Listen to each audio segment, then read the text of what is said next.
Afrique du Sud, l'ANC arrive en tête des élections législatives selon les premiers résultats partiels publiés jeudi par la CENI et portant sur près d'un quart des districts du pays.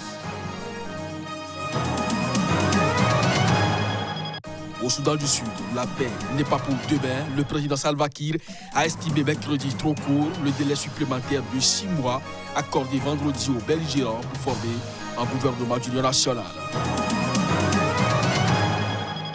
En Guinée-Bissau, les fonctionnaires et enseignants ont entamé mardi une grève de 3 jours. Ils réclament le paiement d'arriérés de salaire. Ce mouvement de débrayage intervient en pleine crise politique. Ainsi se présente le sommaire de cette édition. Mesdames, Messieurs, bonjour et bienvenue. Le Congrès national africain au pouvoir depuis 1994 en Afrique du Sud arrive en tête des élections législatives selon des premiers résultats partiels de ce jeudi, publiés par la Commission électorale indépendante et portant sur près d'un quart des districts du parti. L'Alliance démocratique, principal parti d'opposition, arrive en deuxième position avec 26,49% des suffrages, largement devant la troisième force politique du pays, le parti radical de gauche des combattants pour la liberté économique, avec 8,07%, vainqueur de tous les scrutins qui ont suivi la chute du régime de l'apartheid et l'avènement de la démocratie en 1994. L'ANC a vu sa popularité plonger sous le règne émaillé de scandales du président Jacob Zuma entre 2009 et 2018. Mais son successeur, Cyril Ramaphosa, actuel chef de l'État, s'est donné comme mission d'insuffler une nouvelle dynamique au parti et promet également de lutter contre la corruption, le chômage et les disparités sociales. Sur cette élection sud-africaine, nous reviendrons dans nos prochaines éditions. Au Soudan du Sud, le président Salva Kiir a estimé mercredi trop court le délai supplémentaire de 6 mois accordé vendredi aux belligérants pour former un gouvernement d'union nationale. Le dit gouvernement est censé mettre un terme à près de 10 ans de guerre civile dans le pays. Vendredi dernier, les différentes parties au conflit sud-soudanais, sous l'égide du bloc régional IGAD, à Addis Abeba, s'étaient accordé un délai supplémentaire de 6 mois pour la formation du gouvernement d'union, dans lequel Salva Kiir resterait le président et son rival Riek Machar redeviendrait vice-président. Ce délai doit notamment permettre de procéder au cantonnement des combattants et à leur intégration dans une armée unifiée, un des points clés du dernier accord de paix sud-soudanais signé en septembre 2018 dans la capitale éthiopienne. Mais le président sud-soudanais Salva Kiir a estimé mercredi trop court le délai supplémentaire de 6 mois accordé aux belligérants pour former ce gouvernement d'union nationale censé mettre un terme à près de 6 ans de guerre civile. Dans un discours prononcé à l'occasion du lancement d'un exercice d'enregistrement de la population, le chef de l'État s'est interrogé sur ce qui fera réussir la formation du dit gouvernement en 6 mois, si cela n'a pu être le cas les 8 derniers mois. Au lieu de 6 mois, Salva Kiir estime qu'il valait mieux un délai d'une année pour atteindre l'objectif. Le chef de l'État sud-soudanais a également accusé le chef rebelle Riek Machar de recruter de nouveaux combattants. Les chefs de mouvements de contestation au Soudan ont accusé ce mercredi le conseil militaire de chercher à retarder le transfert du pouvoir aux civils. Et ceci au lendemain de réformes et en même temps des réserves exprimées par les généraux à des propositions sur une période de transition. Reportage. Appelons le Conseil militaire à conclure un accord en vue de transférer le pouvoir aux forces révolutionnaires soudanaises, l'Alliance pour la liberté et le changement qui représente les manifestants du mouvement a accusé l'armée de chercher à retarder le transfert du pouvoir aux civils. Une suspicion qui survient au lendemain de réserves exprimées par les généraux à des propositions sur une période de transition.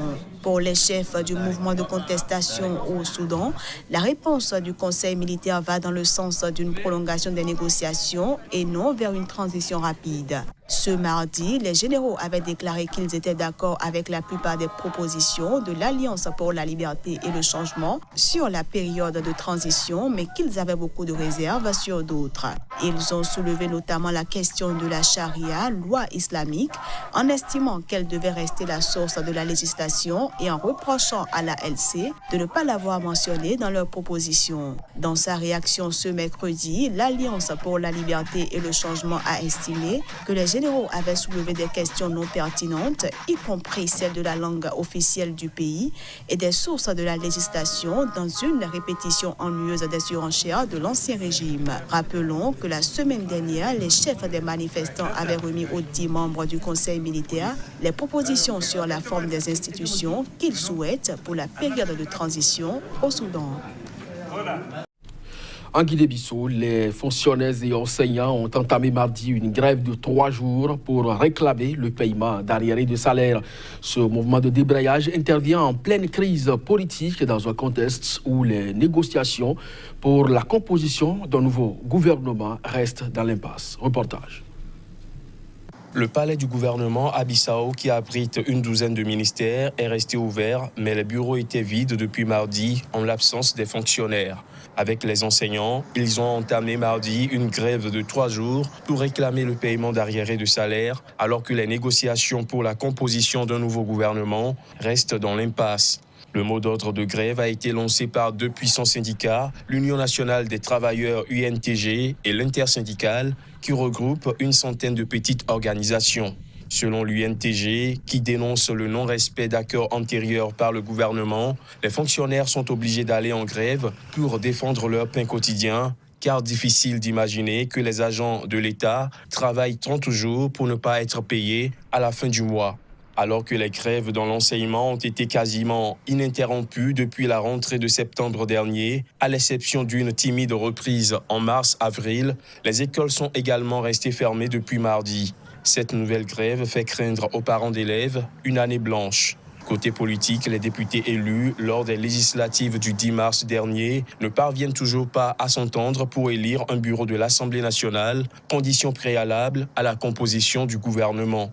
Depuis la rentrée parlementaire le 18 avril, les débats achoppent sur l'attribution du poste de deuxième vice-président de l'Assemblée nationale. Au Bénin, l'ex-chef de l'État Thomas Boniaï craint pour sa sécurité. Des blindés de l'armée et plusieurs engins de police étaient toujours postés à proximité de sa maison dans le quartier du centre-ville de Kadiaou, épicentre des violences post-électorales la semaine dernière.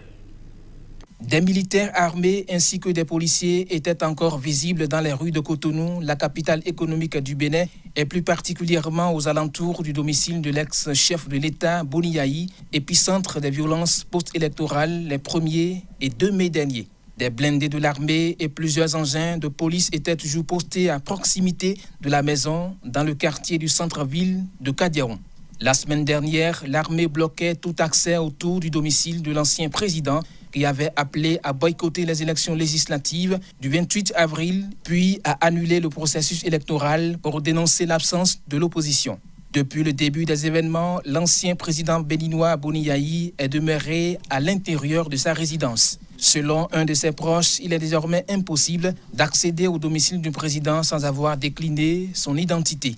Boniaï lui-même, dans une lettre qu'il a adressée à plusieurs chefs d'État de la sous-région, dont le Sénégalais Macky Sall et le Nigérien Muhammadu Buhari, a écrit que son domicile est constamment encerclé avec une circulation continue de chars.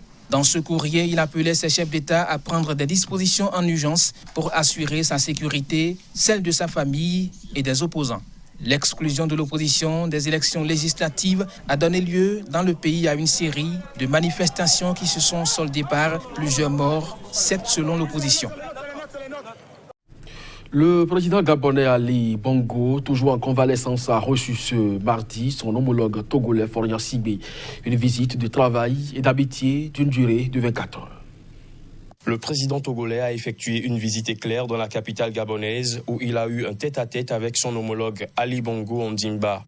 Les 2 présidents ont abordé tous les points ou presque inscrits dans le chronogramme relatif à cette entrevue qui a eu pour cadre le palais du bord de mer de Libreville.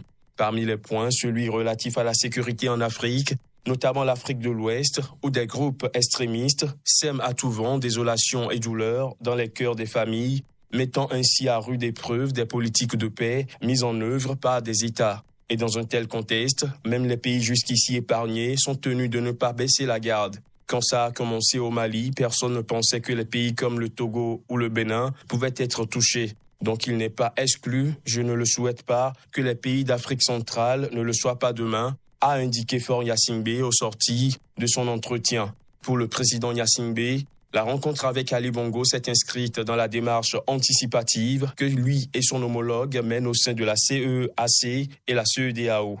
Faure Gnassingbé est le tout premier dirigeant étranger à s'entretenir avec le président gabonais depuis son AVC le 24 octobre dernier.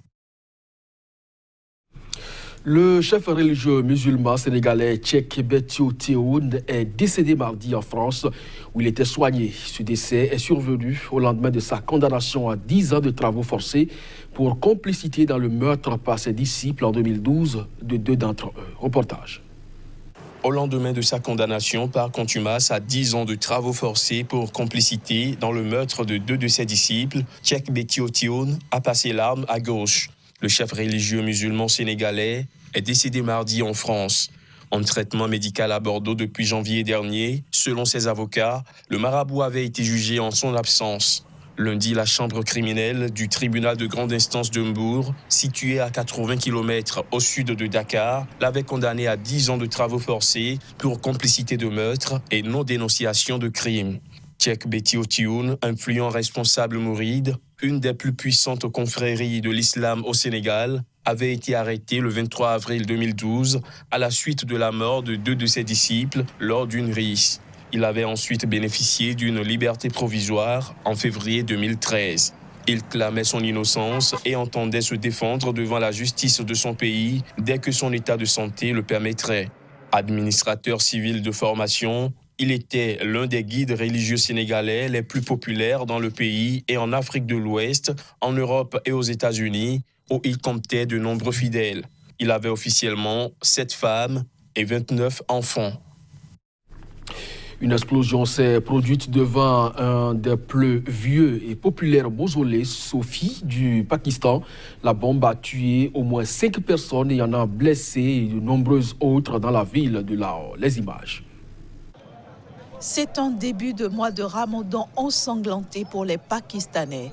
Alors que le Pakistan vient d'entrer dans le mois de jeûne musulman, une explosion est survenue dans une zone fréquentée de la ville, près de l'entrée réservée aux femmes d'un mausolée soufi du XIe siècle, un des plus grands d'Asie du Sud selon la police.